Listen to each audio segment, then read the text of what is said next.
Considere o sistema mostrado na figura em que duas paredes estão em contato e cada uma também está sujeita à transferência de calor por convecção.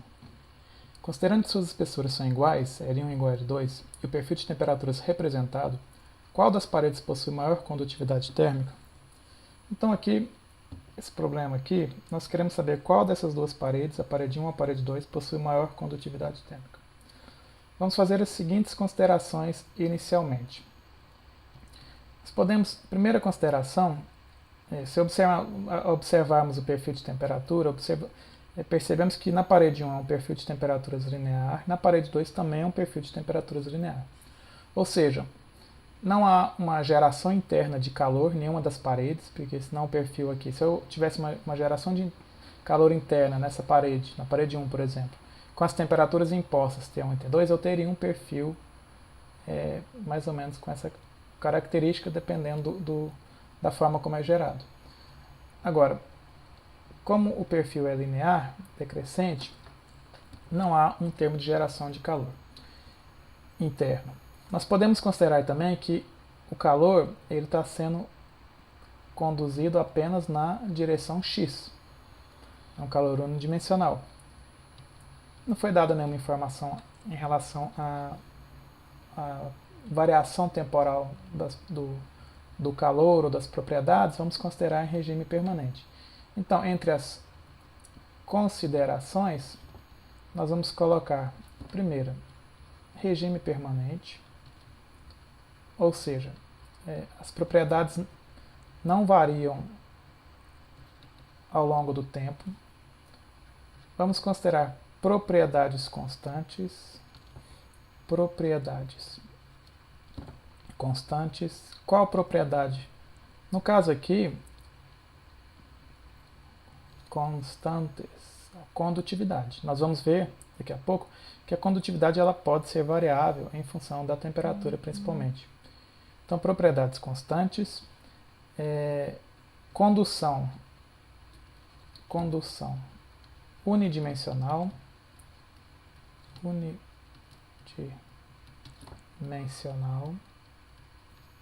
na direção x, então eu não tenho condução na direção y, nem na direção da profundidade. E vamos considerar também sem geração de calor interno, sem geração interna de calor, sem geração interna. Portanto, nós temos aqui que a taxa de calor ela está atravessando a parede 1 e está atravessando a parede 2. Aqui, entre as paredes, existe um contato e nós também aqui podemos considerar que não há resistência ao contato, sem resistência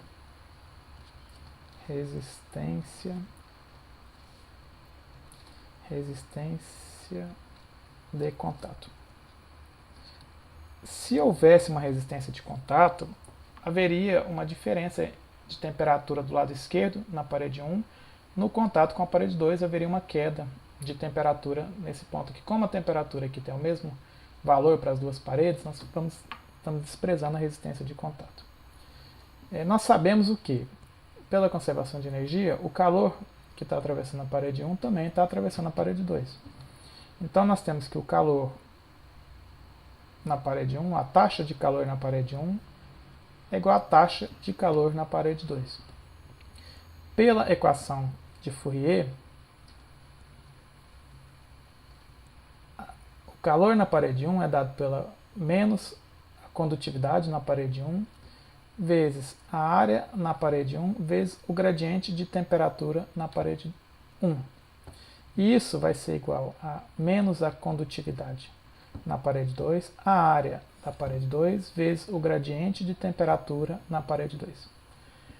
A área, como a espessura... vamos considerar que a área, na verdade, é a área da seção transversal. Então, podemos considerar que a área 1 é igual à área 2. Cortando os sinais, nós vamos ter aqui a condutividade 1 vezes... O que é o gradiente de temperatura? O gradiente é a diferença de temperatura por uma espessura. Então, como aqui é unidimensional, nós podemos escrever a diferença de temperatura pela espessura é igual à condutividade na parede 2, a diferença de temperatura pela espessura da parede 2. Como foi dado no enunciado que as espessuras são iguais, nós temos que a condutividade na parede 1 vezes a diferença de temperatura na parede 1 é igual a condutividade na parede 2 vezes a diferença de temperatura na parede 2.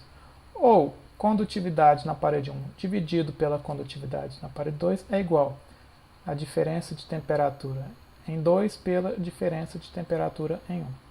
Então basta agora nós analisarmos qual que é essa diferença de temperatura.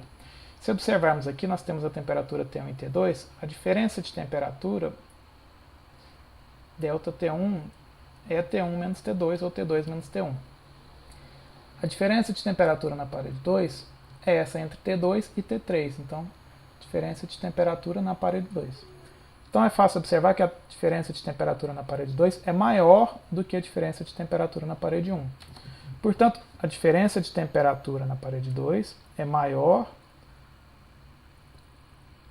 do que a diferença de temperatura na parede 1, o que implica que esse valor aqui é um valor maior do que 1. Se eu divido um número maior por um menor do que ele, essa diferença de temperatura vai ser maior do que 1. Para isso aqui ser maior do que 1, necessariamente a condutividade K1 por K2 também vai ter que ser maior do que 1. Logo, isso implica que K1 sobre K2 também é maior do que 1, o que podemos dizer que a condutividade na parede 1 é maior do que a condutividade na parede 2. E se nós formos pensar em termos dos materiais, o que é um material condutor? É um que transmite, tem uma alta condutividade. Um material isolante tem uma baixa condutividade. Então nós podemos dizer nesse exemplo que a parede 1 é mais condutora do que a parede 2. O que se espera, por exemplo, de um material isolante? Espera que ele propicie uma diferença de temperatura grande entre as suas superfícies. Se eu quiser um material condutor, e se minha condutividade aqui nesse caso tender ao infinito, eu não teria diferença de temperatura. Quanto mais a condutividade crescer e tender ao infinito, mais o perfil de temperatura vai ser linear e a temperatura vai ser constante ao longo da parede. Quanto maior ou quanto menor a condutividade, maior vai ser a diferença de temperatura na parede. Portanto, aqui, matematicamente e pela análise, nós podemos observar que a condutividade do material 1 é mais condutor do que o material 2, portanto a condutividade da parede 1 é maior do que a da parede 2. Nós dissemos e fizemos as considerações como propriedades constantes, principalmente nesse caso aqui a condutividade. A condutividade, é importante a gente ter uma noção de quanto que ela varia entre os materiais. Então aqui nós podemos observar que ela está na casa de 10 a menos 2 até 10 ao cubo. Essa é a faixa de variação da condutividade desde gases para isolantes, líquidos e sólidos, metais puros, etc. Aqui alguns exemplos: o diamante uma condutividade alta, 2.300, prata 429 e assim por diante. O ar já é um gás, já tem uma condutividade bem mais baixa, 0,026, mas essa condutividade está na faixa de 10 a menos 2 a 10 ao cubo, não vai estar menor nem maior do que essa faixa.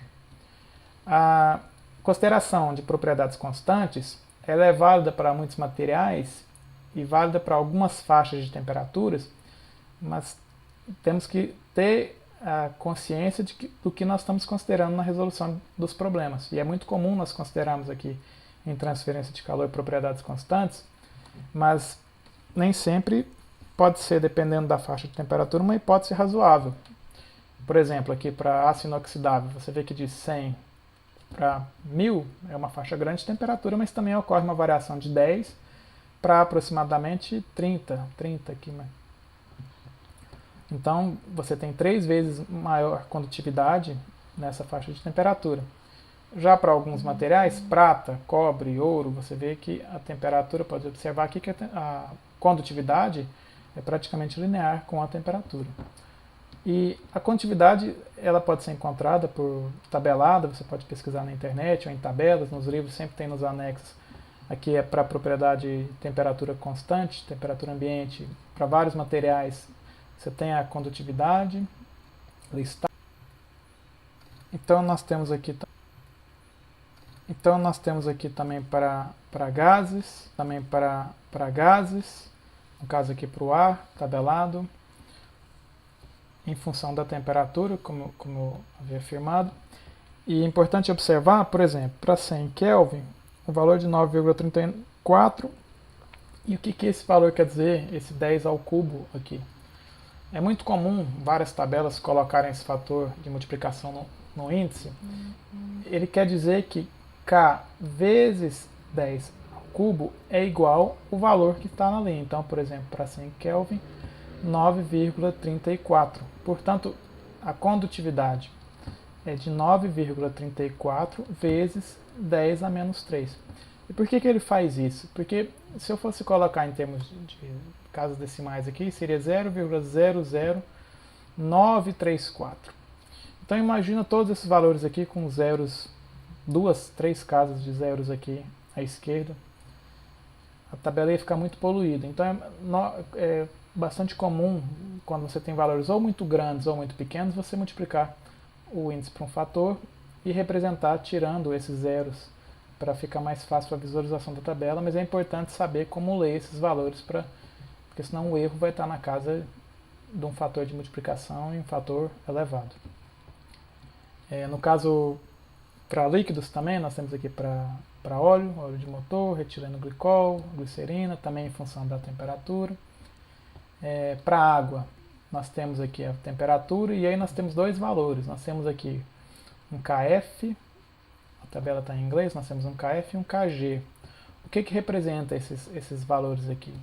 Esse valor de KF, na verdade, é de líquido saturado. E esse valor é de vapor saturado. Então aqui nós temos a parte de líquido e de vapor, no caso aqui da água.